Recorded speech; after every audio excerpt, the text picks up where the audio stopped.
And now, for many women, the thought of giving up a child after they've carried it for 9 months would be unthinkable. But for Carole Horlock here, placing her newly delivered baby into the arms of other people has become a way of life for her. Hi, it Carole. has. It's nice to see you, Carole. Over the last 2 decades, Carole has given away 13 babies to people who are desperate to have a child of their own. But now, our most prolific surrogate mother in the UK, of course, has decided that she's given birth for the last time. It's lovely to see you this morning, Carole. Yeah. So, look, I think you've mentioned in the past that you're going to stop, but you are actually going to stop this time. Yes.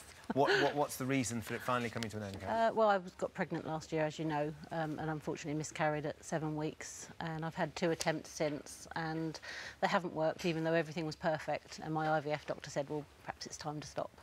And how were the couple that you were being a surrogate or planning to be a surrogate for when you miscarried? Is it the same child and you've tried again for them? Yeah, they're obviously very sad, but they're also taking advice from the IVF clinic that it's best to stop. And are you going to listen to the doctor's advice this time? Yeah, of course. This is a first for everything. Yeah. I imagine, because it's been such a hugely important part of your life and the lives of those families that you've touched, it must be quite a moment for you to think, you know what, I'm stopping doing that. And how have you come to terms with the fact that finally your body has said, I've had enough? Yeah, obviously, I've known for a while that, you know, things have to stop at some point. It's sad, especially as I was trying to help somebody and we came so close to success. That's the hardest thing, is walking away whilst not completing a journey for somebody. We're seeing lots of lovely pictures of you here with the various babies over there. So you've had 13 babies, 2 of your own, 2 of your own. 15 with 13 and 13 for 13 for other couples. Yeah. How many of these do you still see or keep in touch with, or is that something you don't do because you've handed them over? Not that many. I have loose contact with some, close contact with the ones that I really became close friends with. But I do hear from more than half of them. Did it get easier? The whole thing, or was every pregnancy different? It was always easy to, if you mean handing over the baby, because I've never seen them as my own children.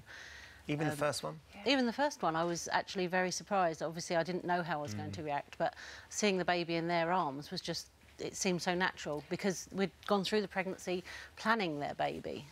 Yeah, I think so many women particularly, I don't want to disregard men, but, you know, because you carry the babies, that's where I think so many women find it hard to believe that you can distance yourself. Do you have to mentally, literally cut off right from the start? Like, you don't ever think of it as your child? Well, it was easier for me because I didn't bond with my own 2 children until I started nurturing them. I gave birth and they put this baby on me, and I just thought, it's a baby. Yeah. You know, there was no instant bond. I didn't struggle to bond, but it came with the nurturing, which is how I thought. So when you were feeding? Yeah, when I was feeding. But you didn't get that, because I know that certainly my wife, it was the process of her body changing and the child growing inside her that brought them together. You know, and it was just a lump for me. It didn't feel like a real baby until it was born. And I mean, now that you've had this extraordinary experience, is it something you'd recommend?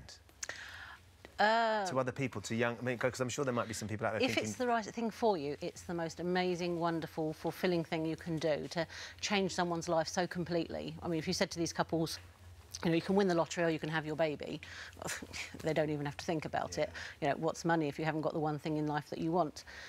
So it is the most rewarding thing you can do if it's the right thing for you, and it's not right for most people. Most women couldn't dream of doing it.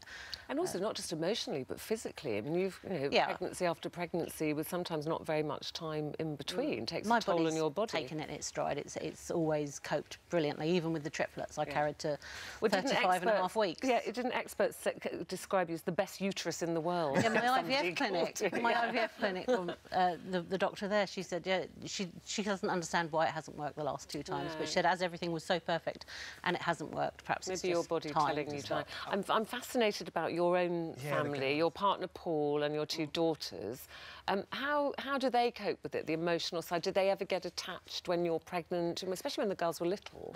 No, I just explained that the other lady's tummy was broken and that I was going to carry the baby for them. And children are very accepting as long as they're told the truth and the whole truth. And they're very accepting of it, and they knew the couples. They got to know them the same as I did during the 9 months. They saw the babies before they went, and they saw them as a family unit afterwards, and they saw it as a wonderful thing. And I think they've grown up more accepting and more open-minded because of the experience. Did you let them, you know, when you're pregnant and they say, "Oh, look, the baby's kicking," or they're listening. Did you let them do any of that? Oh yeah, they were always very interested in, you know, mummy's growing belly, but they always knew it wasn't our baby. Yeah. I mean, my younger daughter did say to me once, you know, when you've had that baby, can we have one for ourselves? And I said, no, I don't want any more children. But she knew that that wasn't ours. She never ever said, can we keep this baby?